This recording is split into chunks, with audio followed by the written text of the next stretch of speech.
Oh, come on, get back to work, please. Welcome in. Happy Friday. We've made it to the weekend here on KCMO Talk Radio.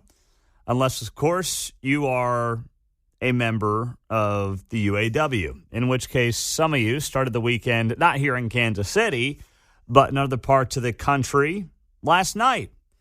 So the UAW, United Auto Workers Union, did strike. That deadline of midnight last night came and went, and the initial locations included in the strike include the GM plant over in Wentzville, Missouri. But as you heard John Anthony note on the news, neither of our local plants end up being impacted here. Clay Como and the GM plant in KCK, so neither of those have been impacted in this initial strike. So we'll see, but here's the thing. We don't know which one's going to be next. It depends on whether or not they come to a deal with the big three in Detroit. We don't know. This is a different strike in the sense that Shawn Fain, the UAW president, who, yes, I know some of you are angry with me for calling him a mob boss. I got a lot of emails about that yesterday, but that's how he's acting. He put out in a video statement last night that this is the approach they're doing, so that way they're keeping the automakers guessing. They're not just, shutting down certain plants or all the plants. They're kind of doing targeted strikes at different plants. Here's what he had to say. The locals that are not yet called to join the stand-up strike will continue working under an expired agreement. This strategy will keep the companies guessing. It will give our national negotiators maximum leverage and flexibility in bargaining. And if we need to go all out, we will. That's Shawn Fain, the UAW president, last night talking about the strike that is now underway, but does not impact the two plants right here in the Kansas City area, at least not yet. It could, but it does not yet. We've talked a lot, but if you don't know what the United Auto Workers Union is asking for, they're asking for pay increases of 40%. They are looking for 32-hour work weeks. They are looking for pensions to be improved, in some cases to pre-2007 levels, which is, of course, when the crisis hit those companies. That's just some of what they're looking for. Now, Ford and the other big three have operated in good faith. So they say. And I would say that too, by the way. When Ford's offering a 20% pay increase, that's operating in good faith. Regardless of which side of the aisle you're on this issue. And this is not a red, blue, Republican, Democrat issue. It's just which side are you on? I think Ford offering 20% pay increase is a pretty damn good deal. I think it's pretty fair. But some may say, no. We demand 40, and Shawn Fain is holding that line at 40%. And I don't think the sympathy is going to be on the side of the UAW here. Not in this economy, not in this climate, when a lot of Americans are getting pinched at every turn, right? By inflation, whether it's in gas, whether it's at the grocery store, or anywhere else. And they're trying to create a class warfare mentality. Oh, well, the CEO is making okay, the CEO does make a lot of money.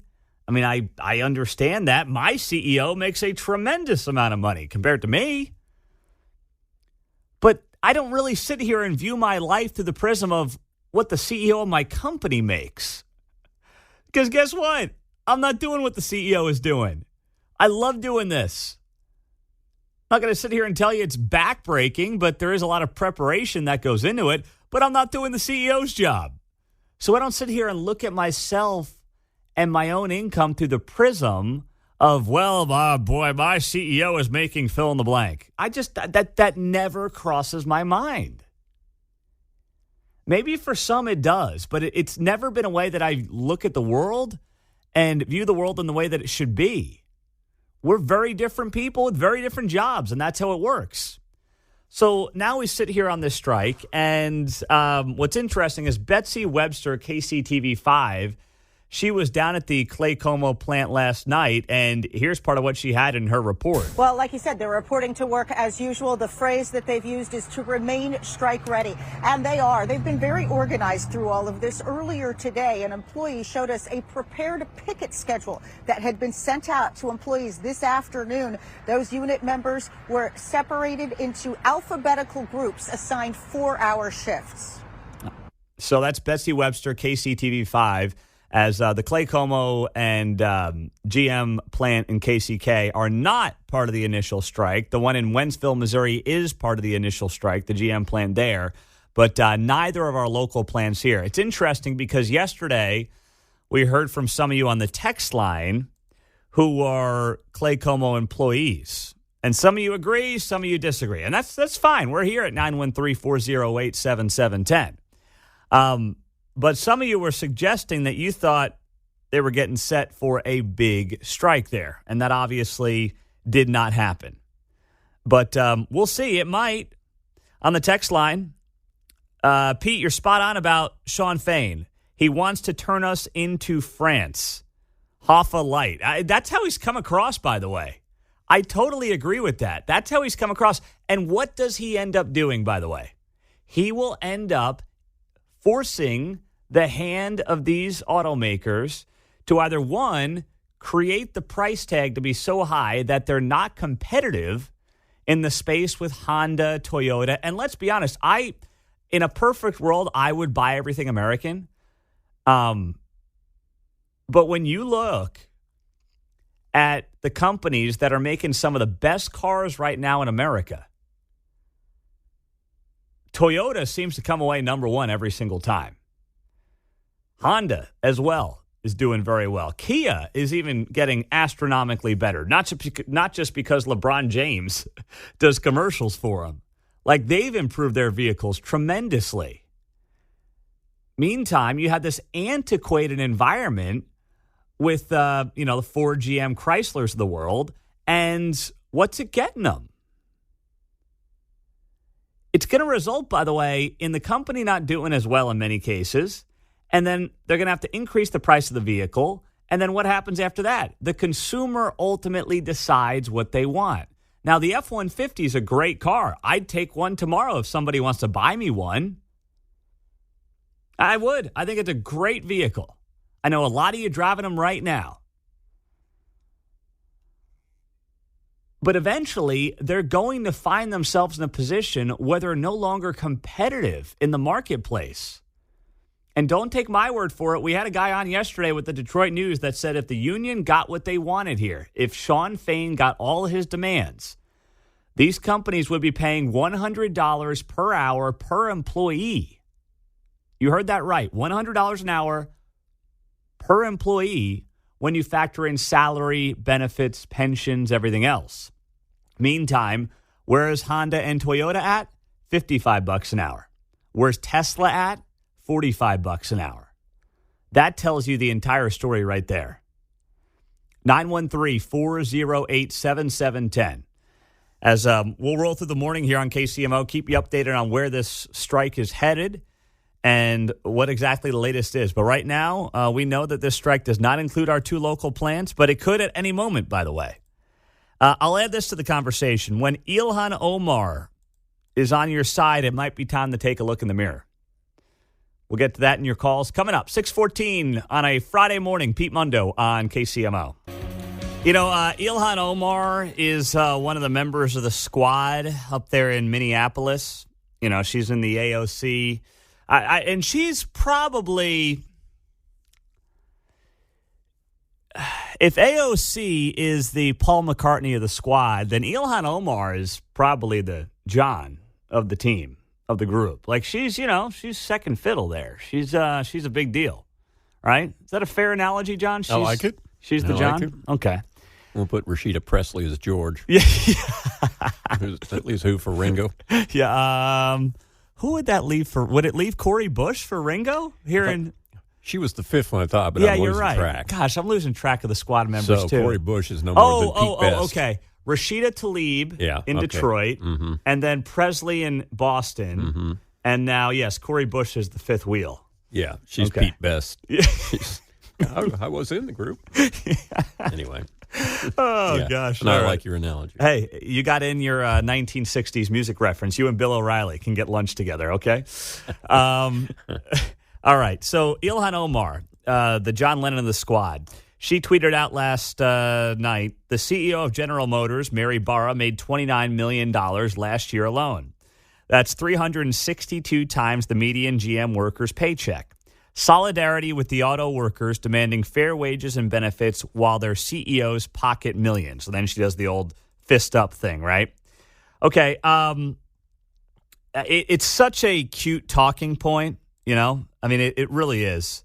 So I just happened to look this up, and I was curious. I saw that on Wikipedia, GM has 167,000 employees. Let's say Mary Barra didn't take a paycheck, right? Let's say she didn't take a salary at all, and she just gave all her money to the employees. They would each make, every employee would make an extra $174. That's right. You think they would each take on a $173 increase on their salary? No, they're asking for 40% raises, for crying out loud. So, you know, putting the big fancy number on, the CEO made $29 million. Oh, it's 362 times the median GM worker's paycheck. Okay, let's distribute that $29 million to 167,000 GM employees, and you get $174. That's nothing. These two issues have nothing to do with each other. But once again, it's a cute talking point, but it's really nothing more than that. 913-408-7710. Dan is in KC North. What's up, Dan? Good morning. Hey, good morning, guys. Always a good conversation with you guys. Appreciate it. Hey, this wanting a piece of the pie, so to speak, is I compare it to going to a sports venue and supporting our local Chiefs or buying a Taylor Swift ticket, to where, both of those venues are making tons, like millions of dollars, way more than our CEO. But I kind of compare it to those. I don't go to big sports venues because of that reason. I'm not going to support somebody that's making, tens of millions of dollars and not have anything, to show for it. Yeah, granted, they're great entertainers. The other part of this is when I see those guys, I'm in a local as well, and not the UAW, but another local. And when we go in for bargaining, we're looking at, 6% as a fair bargaining chip. And a lot of times we only get 3%. So for them to be coming out when they don't have a trade is kind of ridiculous. Now, I can see the machinist part of this or the mechanics part, for them to be making a lot of money. But for assembly line worker, I'm sorry, but I don't see it. Yeah, well, Dan, I agree. I totally agree with that assessment there at the end. And, the first part of the conversation that Dan brought up, that's the beauty of America. You choose to do with your money what you want to do with your money. Dan doesn't want to go to the Taylor Swift concert? Okay. Doesn't want to go to a Chiefs game to support that? Okay, that's his prerogative, right? That's all that matters. Let the marketplace win. On the text line, Pete, I don't like how you always demonize unions when they're the only ones who stand up for the hardworking men in America. Well, I was a union member at one point. When I worked in radio in New York at CBS and Fox, I was in the SAG after a union. Now, I was, not heavily involved and I was not on the front lines per se, but I was in the union. And all I could tell that the union did was create an environment that rewarded people who had been there the longest and protected those crappy workers at the bottom who had no business still having a job.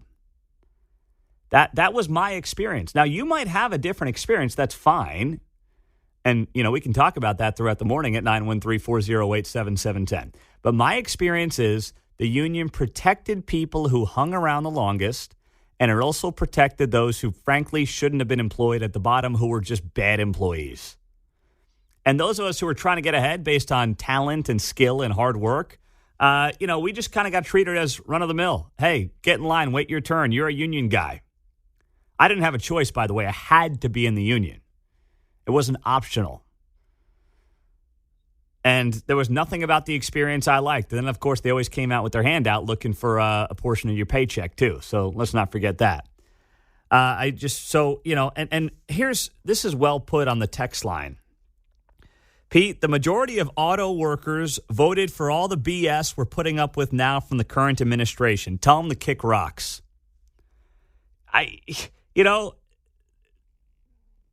That texter's in large part right. You can't be an auto worker and a UAW member and cry about how you need more money because of the cost of living, and then also vote for the same people that in large part drove the inflation, that drove the cost of living to skyrocket. Can't have it both ways, right? And I know that a lot of union workers are actually leaving the Democratic Party because they realize that at their core, that party is not looking out and is not promoting policies for the middle class in this country. Democratic policies are for the elites, the uber wealthy, and those who are lazy and poor. And notice how I didn't say poor, I said lazy and poor. There's plenty of poor people who would be better off with Republican policies that allow them to move up to the lower middle class, to the middle class, and, create future generational opportunities and wealth. But that's who that party now is representing. And if you're a UAW guy or gal and you're voting for that party and then crying about how you need more money because the cost of living has gone up, well, look at what you're voting for crying out loud. So I'm with that texter. And I know that's not a lot of you per se, but there are a lot of folks out there who do fit that bill, including Shawn Fain, the UAW president. I think UAW President Shawn Fain is sending some of his minions after the text line here on KCMO Talk Radio. Gee, such a nice man. Text line 913-408-7710. UAW announcing that it is on strike as of last night, 11 o'clock Central Time. It does include a plant in Missouri. It is the GM plant in Wentzville. Neither of our local plants, the KCK GM plant or the Ford plant in Clay Como, are included in this UAW strike, at least not yet. But as Shawn Fain, the UAW president, said last night, they're going to keep us guessing. The locals that are not yet called to join the stand-up strike will continue working under an expired agreement. This strategy will keep the companies guessing. It will give our national negotiators maximum leverage and flexibility in bargaining. And if we need to go all out, we will. On the text line as well, as some of you come out and question my stance on this, which is very much against what Shawn Fain is doing for his own union members who have been offered 20% raises. There's a lot here that I'm trying to go through. Pete, you're on the wrong side of the union argument. You're in favor of child labor. God, oh, my gosh. Oh, God, the stupidity's hurting my head at 6:35 in the morning. So let me get this straight. If I don't agree with a UAW strike after a 20% pay increase that was put on the table by Ford, and I think 18% pay increase from GM, if I don't support the union striking after being offered a 20% raise, I'm supporting and in favor of bringing back child labor. You want to talk about cheap labor, by the way. Who's the party that just welcomed in millions of people over the last 2.5, 3 years to the country, completely unfettered, unchecked, everything else? You want to talk about who's encouraging cheap labor in this country? It's the people who have completely turned an eye to the southern border over the last 2.5 years. They're the ones, you, sir, on the text line, or ma'am, are the ones who are out there supporting cheap labor, not me. I'm suggesting that a 20% pay increase for the UAW from Ford, GM, and Chrysler. I know Chrysler's got a new parent company, but let's just call them Ford, GM, and Chrysler because that's what we know, is a pretty damn good offer in this climate, especially when the cost of doing business right now in Detroit for those big three are not exponentially, but much more money than what the non-union shops are paying. When it comes to labor costs in this country, Ford, GM, and Chrysler pay $67 an hour all in. Pensions, benefits, salary, everything else. Toyota, Honda at about $55 an hour. Tesla's at $45 an hour. That tells you a lot about where we're at right now in the automaker industry. And heck, I mean, some of you on the text line are saying you just bought an F-150 and the basic truck cost you $60,000. I mean, at some point, that stuff's got to slow down too. Anybody who starts making a very basic, decent truck for $30,000 to $35,000 is going to make a fortune. I don't know who's going to do it, but here's what I've heard is going on in the car market. What they're doing, and somebody who's in the industry told me this, they are now making less of the base models of all vehicles, so then they can upsell you to the leather seats and all these, different bells and whistles, because the base level is so close in price to the upgraded level that you just say, well, for an extra $2,000, $3,000, $4,000, $5,000, I'll just upgrade it. There's not a huge gap between the basic model and the upgraded model because they're making less of the basic model, meaning demand is up for the basic model, meaning cost is up for the basic model. And that's happening in every one of these companies, by the way. Somebody who figures out how to make a very decent basic car is going to make a killing. Steve's in Paola. Hey, Steve, good morning. Hey, good morning, Pete. Love your show, man. You're missing the point here a little bit on the comments on the text line, man. That's the Democratic strategy. You're a racist because you don't want welfare for everybody, right? So now you're a racist, right? That's their MO. They want to get you sidetracked to the point. But as a long-time previous union member, if we got 5%, 6%, man, that was like amazing, right? And we're in our union, we got to go through a 4-year apprenticeship. We got to trade. We could go anywhere and work.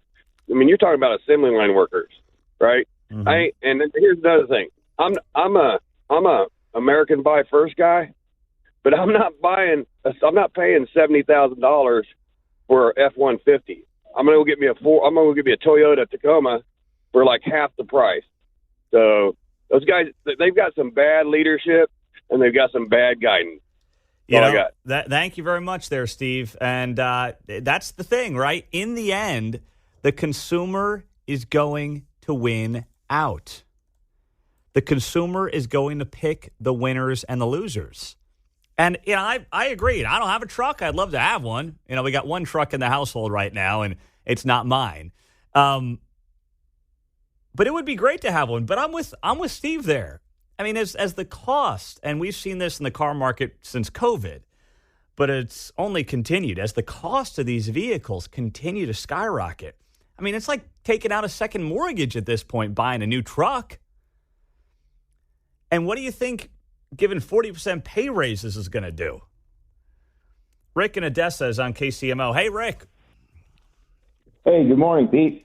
Hey, everybody's picking the low fruit here. They're grabbing this big pay raise that they're talking about and 32-hour work week and all that. Nobody's mentioning what we took in the Obama years and the first part of Trump's administration, how we took concessionary contracts back then. And there's a lot of bad things in those contracts that need to be rectified. But like what? Like, I'm just curious. Like what? The two-tiered system for production workers. One guy makes $16 an hour, and the same guy doing the same job on the other side of the line makes $26 an hour. That needs to be gotten rid of. The cost of living adjustment we gave back. We've had that. We had that for 25 years. We gave that back when we took the concession when GM filed the bankruptcy. I'm nervous on here and I can't think. Oh, no. You've brought up, Rick, you brought up some fine points, and I appreciate you bringing those up, my man. I do. I mean, here's what I would say as well. I mean, it's a good call. What I would add to that is that Sean Fain, if those are really sticking points, bigger sticking points, if he's willing to take a 20% pay hike for the UAW members, right, but he wants some of these other concessions, he should be a little more vocal about that being part of the negotiation. But I also would use that as a perfect example. Two people doing the same exact job. One making 16 an hour, one making 26 an hour. Now, without knowing the experience of those two, it's hard to compare perfectly apples to apples. But what I would say is that's what makes, in large part, the union so screwed up. And I mean that broadly, not just the UAW, right? Where you will have people who are doing the same exact job, yet one is making 70% more than the other for the same exact skill set. That doesn't make any sense. That's not how, the private marketplace would work for the most part. But for some reason, the way the unions have jacked around with their pay scales and, when you got in matters, when you started matters, longevity matters more than how good you are at a job in many cases. I mean, that's the kind of stuff that is just ridiculous. If you got a young, hungry guy who's killing it, who's doing the same job for $16 an hour that somebody's doing for $26 for a guy who's mailing it in, what about that is fair?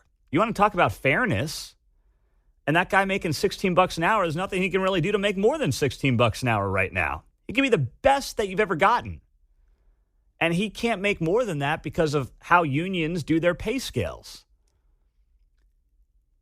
That is inherently unfair. I want to reward people who are kicking butt, not rewarding people because you've hung around for a long period of time.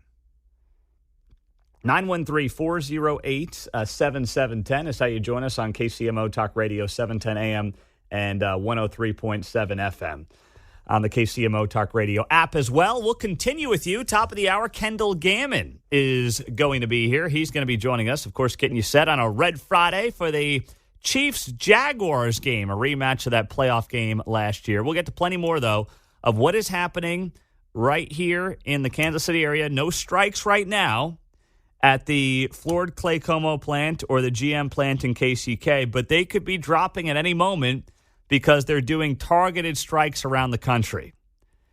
So who knows? Things could be changing by next hour. We'll get to it all here on KCMO. Happy Friday morning. It always helps when you turn on the microphone here on KCMO Talk Radio when you want to do a radio show. Isn't that a good way to start, John? You turn on the mic, you hit the on button here that I'm looking at in front of me. Some of my best breaks in my radio career have been with the mic off. It does help. It does help. Mm-hmm. Well, we are excited, by the way. The Ray Stevens Show will start today at 10 o'clock here on KCMO Talk Radio. And he has got country music star and a Fox News contributor, John Rich, joining him at 11. That's going to be part of his inaugural show here on KCMO. So we're excited for that. Ray is fired up for that as well, and we can't wait for him to start here at 10 o'clock. Of course, we're going to miss Chris DeGaulle. Chris, if you didn't know, is leaving or has left. Going to be doing more work with the Herzog Foundation here in town, but he'll be joining us in different capacities. You will hear his voice on these airwaves.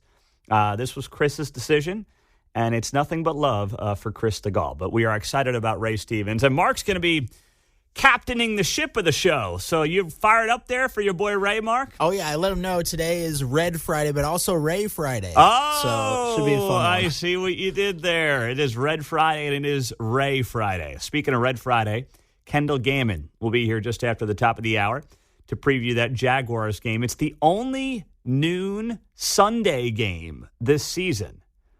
There's another noon game, but it's on Christmas Day. It's on a Monday against the Raiders. So this is it for noon Sunday games. Yeesh. Tough times when you're a reigning Super Bowl champion. You get a lot of primetime slots, a lot of 325 slots. So that's what the Chiefs have the rest of the way after this weekend. Now, meantime, yesterday, if you missed it, Pops was giving a speech in Maryland about how great the economy is. Did you hear this? Yeah, Joe Biden was bragging about Bidenomics. And this guy, he does it 2 days after the inflation numbers come out, double the expectations. Like, you can't make this up, man. This guy continues to get economic news that is not ideal. Now, we're not in some massive recession or anything like that. Some people might have predicted that by now. I'm being fair to the guy. All right, we still have low unemployment, but inflation is just still stubborn. It's not going away. 4% inflation, fine. 3.7% inflation, the last number that came out this week, is not good. especially when it's 4% above last year when you were running 7, 8, 9% on the inflation number. So you are seeing regular people, Main Street America, continue to get pinched. Yet Joe Biden gives a speech yesterday talking about how great everything is. The new economic vision has been labeled by those in the Wall Street Journal and the London Economist and some of the more conservative press as Bidenomics. Well, they didn't mean it as a compliment at first. But now they're getting it. Then he does the creepy whisper. Now they're getting it. I see dead people. No one's getting it. Like, they think they're owning, I don't know, conservative media by leaning into Bidenomics. Who in their right mind would lean into this economy right now? I get it. If you are in your bubble in parts of, let's say, Northeast Johnson County or off Ward Parkway or pockets in Lee's Summit, and you listen to this show and you disagree with me, God bless you. I appreciate you being here.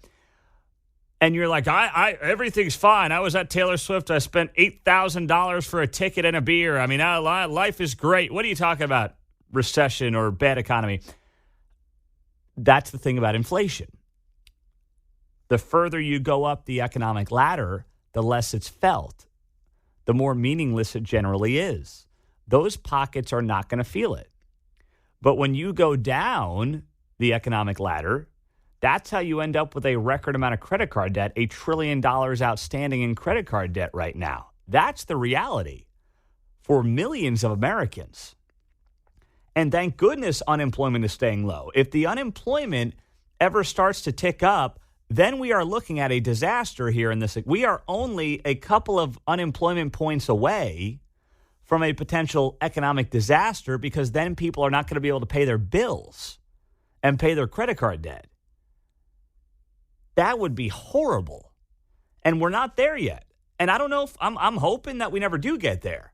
But the notion that things are great, that's just not based in reality, especially when you had a CNN poll that came out earlier this week that showed what? 58% of folks in the CNN poll have said Biden's economic policies have worsened conditions in this country. 24% say they improved conditions, and those are the uber wealthy or the uber poor who are either getting handouts or benefiting from, the amount of government money that is in and around the economy right now. And then 18% say no effect.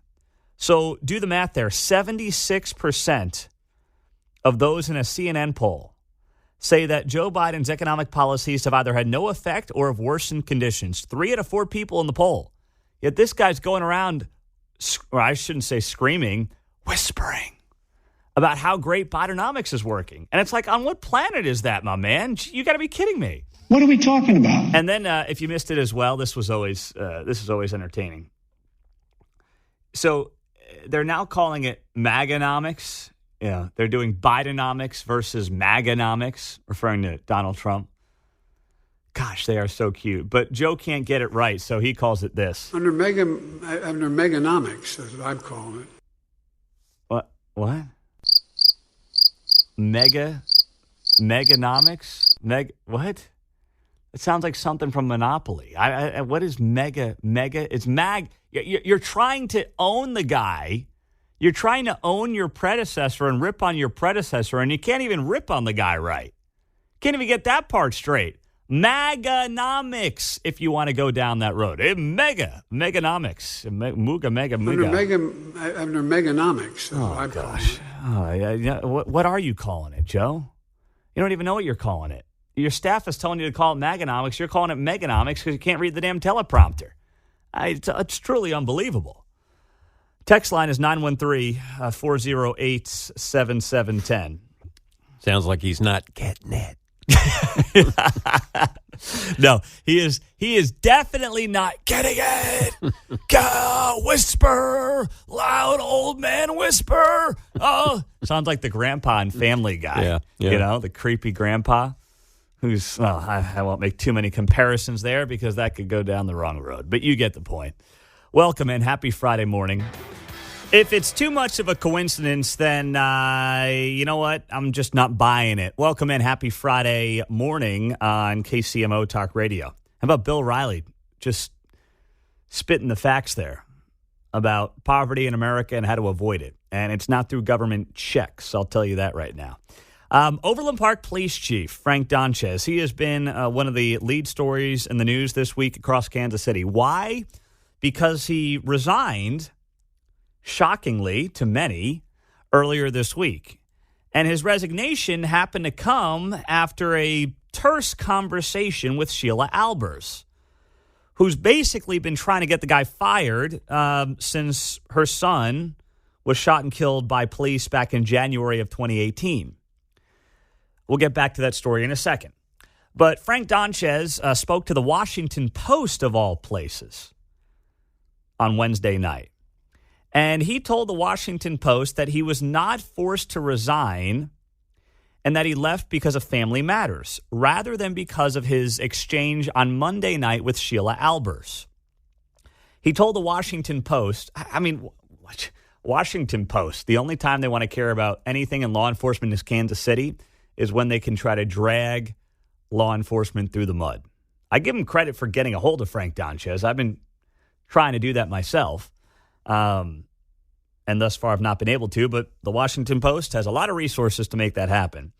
So he told the Washington Post, absolutely, I resigned. I've got a lot of things going on back home in Pennsylvania, and that's drawing me back home to be with my family. My conversation with Sheila Albers was my conversation. Obviously, we haven't seen eye to eye for 5.5 years. I guess I didn't expect that was going to change anytime soon. So he says that his back and forth with Sheila Albers had nothing to do with his resignation. I don't believe that. Now, I don't know, and I can't speak to whether or not there was a forced resignation here. I can't do it. I reached out to Overland Park Mayor Kurt Skoog and did not hear back. I know I have the right number, by the way. We've exchanged notes before. But obviously the city doesn't want to talk about it, which also leads me to believe that this is not just a guy who resigned because he wanted to go back home to see his family in Pennsylvania.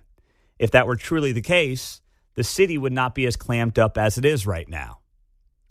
Just right? You just come on and you say, yeah, of course, he just wanted to go home, and that's just how it went. So I don't know what's going on here, but I don't believe for a second that Frank Donchez retired to go home to Pennsylvania to be with his family. I don't believe that for a second.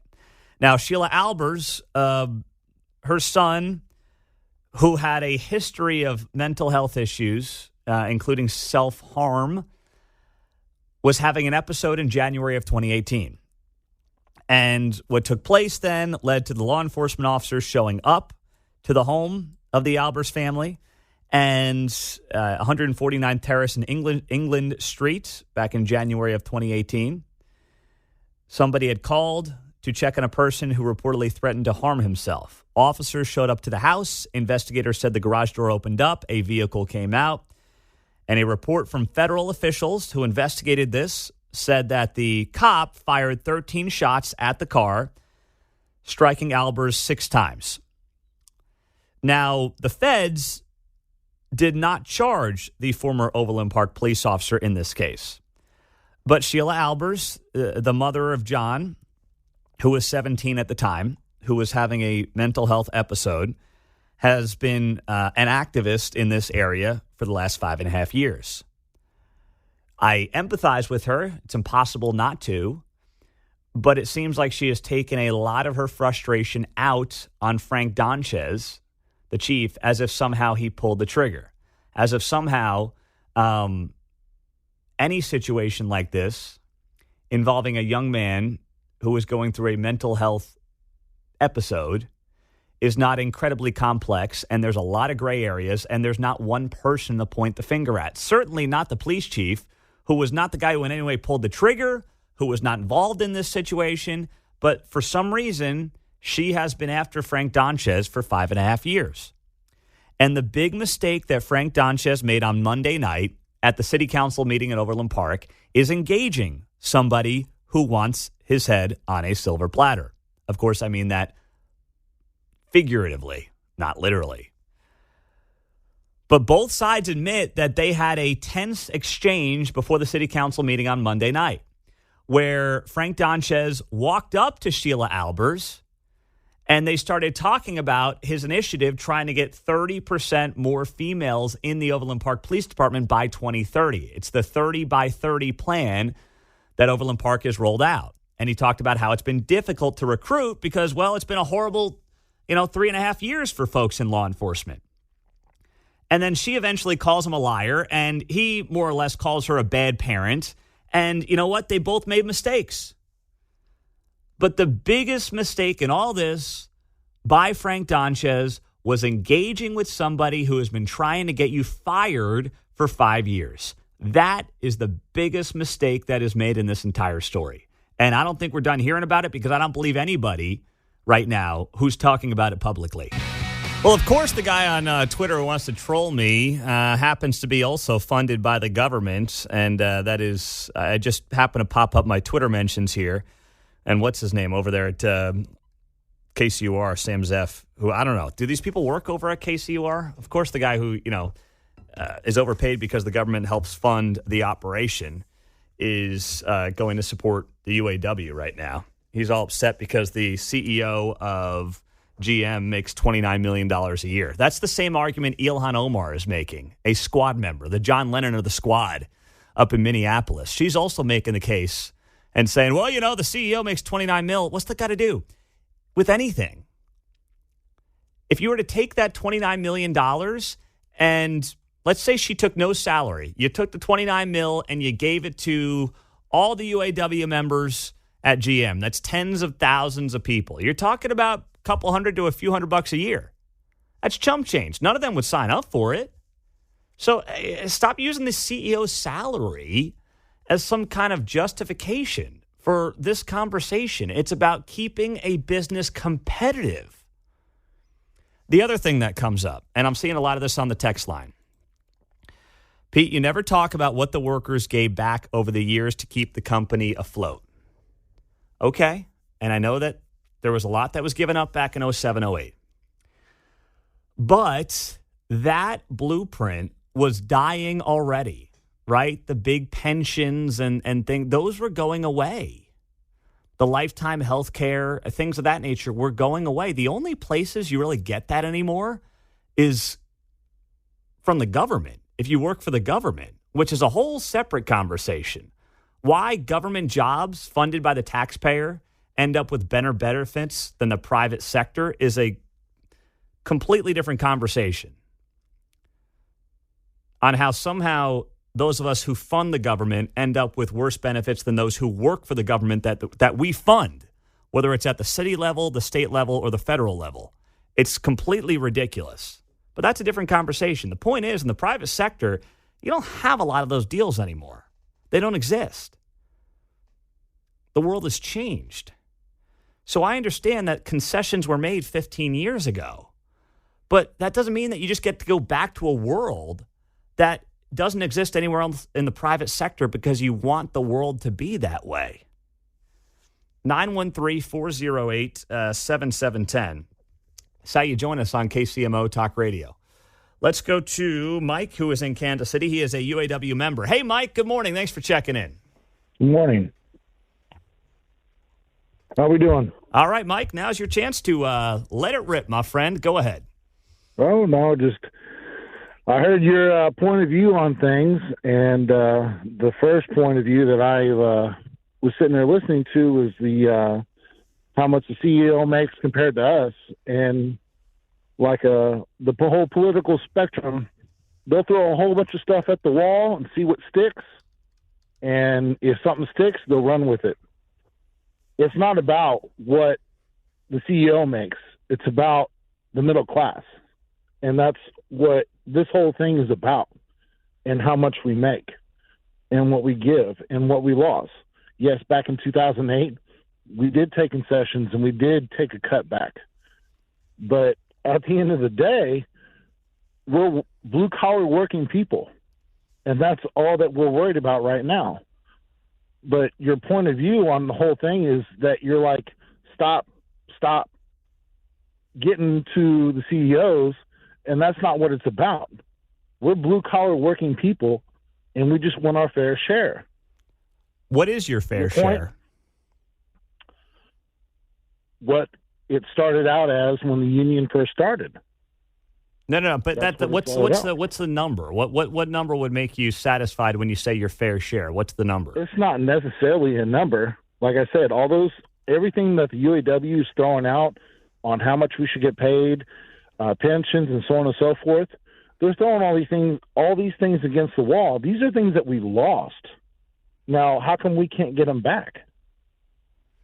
Because the world has changed. And you're risking job losses here in part. Would you not agree with that? Not necessarily, because Ford still needs to work. GM still needs to work. No, I know. I know. And McDonald's still operates with, a fraction of the people that they used to have because they realize they can just automate it. But on the flip side, I can go to McDonald's right now and start what I started out at the automotive place here in Kansas City. Well, how many years ago was that? I mean, McDonald's back in 2008. No, back in 2008. Mm-hmm. I started out at $15.78 an hour. Mm-hmm. I can go to McDonald's and make more money now, flipping burgers.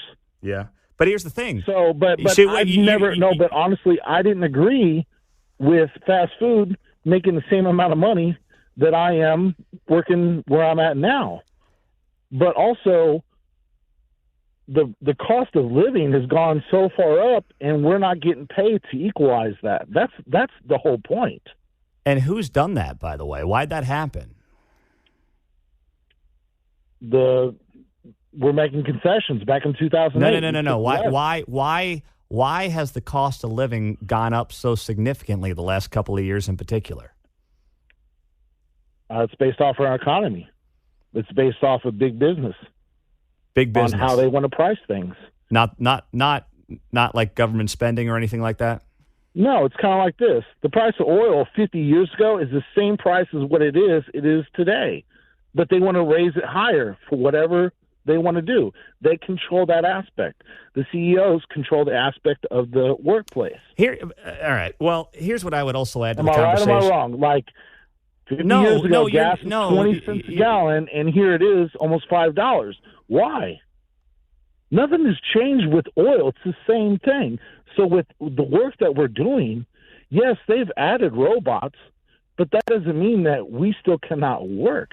You're taking away a workforce, Mike, let me ask you, drives our economy. What do you? Well, they're not taking it away. You guys chose to strike. What do you do? No, I'm talking about them replacing us with robots. What do you do with the union? I'm on the assembly line. You're on the assembly line. All right. Yes, and I am not Republican or Democrat. And what do you, if you don't mind me asking, what do you make now? It took me 8 years to get to top pay. Which is what? I don't want to say how much I make, but it took me 8 years because of what they wanted us to do and take concessions then. I don't have a pension. And also, 30 years ago, it used to take 90 days to hit top pay. It took me 8 years. Yeah, well, and I agree that we got to put in work to get that, but... Yeah, Mike, I mean, I got to run. I do appreciate you calling in. You bring up some points that I know many in the audience are going to agree with, so I'm grateful for that. I will just wrap it up by saying anywhere where you're going to get to top pay in 90 days is not a sustainable model. 8 years to get to top pay without telling me what top pay is, I don't know. Saying that somebody today at McDonald's is going to make more than somebody on an assembly line 15 years ago is... I don't know what that has to do with anything, with all due respect. And then, adding to the conversation, I'm just sitting here saying, okay, no one's forcing anybody to work on an assembly line. Nobody's forcing anybody to do any of these jobs. And that's where I tie back and come back to the idea of, dang, in America, if you don't like what you're doing, you can go somewhere else. And I will never give up that concept. 9:05, final hour on a Friday morning. The Ray Stevens Show starts up at 10 o'clock today. Let's go. Woo! We are fired up for Ray. He's going to be taking over, of course, for Chris DeGaulle, who signed off from The Daily Show. on Wednesday, if you missed that. All good. Chris deciding to leave on his own accord. Chris is going to remain a voice heard on this radio station, just not on a daily show basis is all. So we love Chris. We're happy for his next move at the Herzog Foundation here in town. So you'll be hearing from him. Heck, I think you'll be hearing from Chris in Topeka and Jeff City as he lobbies for school choice in both of those state capitals here. I think you're going to see a lot of hurrum from Stegall. I'm excited for that and excited for him. But we're also excited because Ray Stevens is going to be taking over the 10 to noon slot, giving you a great live and local show here in Kansas City. And one of his first guests is going to be John Rich, of course, country music star and Fox News contributor. That's going to be at 11:05 this morning. So Ray Stevens will be taking over 1 hour from now on KCMO Talk Radio. 913-408-7710 is how you join us on 710 AM and 103.7 FM. So if you haven't seen or listened to this clip, yesterday the president was in Maryland and he was bragging about Bidenomics. And I haven't spent a lot of time on it today because it's just exhausting. People don't feel good about the economy. We're not in some massive recession, but there's a general malaise out there, right? High interest rates, real wages are down, inflation is still stubbornly high, but this guy's running around the country every few weeks trying to tell you that the economy's great. And people aren't buying it. Like poll after poll after poll shows that people aren't buying it. CNN poll this week showed 58% of American workers, or Americans in this poll, don't think the economy's gotten better under Joe Biden and they think it's gotten worse. But he has another one of these events yesterday where he tries to tell you the economy is great. And then he says this, listen closely. We not only recovered all the jobs we lost during the pandemic, we've added millions more. We've seen record lows in unemployment, particularly, and I've focused on this my whole career, particularly for African Americans and Hispanic workers and veterans. Workers without high school diplomas, the lowest unemployment rate in 70 years for women now. Show some RESPICT. Did he really just say that? I mean, it wasn't that offensive. It wasn't that bad until he kept going. Joe Biden going, we've lowered the unemployment rate. And I fought my whole career to lower the unemployment rate for blacks and Hispanics. The ones who don't go to college. Joe? Come on, man. I don't think that came out the way you wanted it to come out. The helpless people. That's what I've been trying to help my whole life. The blacks and Hispanics, the workers. Yeah, those ones. Yeah, the ones that, barely graduate. Come again? We not only recovered all the jobs we lost during the pandemic, we've added millions more. We've seen record lows in unemployment, particularly, and I've focused on this my whole career, particularly for African Americans and Hispanic workers and veterans. The workers without high school diplomas, the lowest unemployment rate in 70 years for women now. All right. If Donald Trump had said anything like that, I mean, MSNBC would have broken in. Morning Joe would have started 2 hours early today to rant and rave and go bonkers. Civility bells ringing, fact checkers exploding. Yes. Dog whistles alluded to. It would have been out of control. Oh, they would have been banging that civility bell all day, every day on the Trumpster there. But, Biden just says something like that off the cuff, and everyone's like, yep, nothing to see here. Just keep it rolling, baby. Keep the good times rolling. Are you, what? What's the guy saying? What are you trying to say there, Gramps? Jeez, it is amazing the pass that this guy gets time and time again for saying such insulting things. But don't worry, we're here from the government, and we are here to help. It's all good, baby. Unbelievable. Meantime, I'm just getting some good breaking news. Ooh. I like this. All right, you heard it here first on KCMO, 9:10 on a Friday. That's why you want to stay here, because you never know when you're going to get this little nugget. The city of Independence, Missouri, is announcing later today that it will move forward with a lawsuit against Jackson County. Let's go! Woo! Oh, man. They are going to be joining Lee's Summit, which has already sued Jackson County over the tax assessment debacle. Independence is going forward with its own lawsuit against Jackson County today. You heard that here first on KCMO. How about that? Oh, that is going to get real good real fast. County's going to have to defend itself against multiple lawsuits from municipalities in its own county on how they're handling these assessments, which are just a complete and utter nightmare. There's no other way to spin it. There's no good way to put it. They are going to get hosed. And you know what? Jackson County deserves everything that's coming its way. I support Lee's Summit on the lawsuit. I support Independence on its upcoming lawsuit. And I hope that Frank White and Jackson County get their heads out of the sand and start paying attention to what's actually happening and stop this entire process. Start from scratch. And I know that sounds like a big ask, but you cannot. You can't continue like this. You got 54,000 people in the county, property owners in the county, who are appealing their assessments. These municipalities, they don't know what to do with their tax levies right now, with 54,000 people out there appealing their assessments. They can't figure out how to budget for next year because we don't know what's going on with these assessments. They should just continue at the assessed value from last year. That's what they should do for now, and then hit the reset button in 24. I know that they do it in Jackson County in odd years, but just reset, start in even years.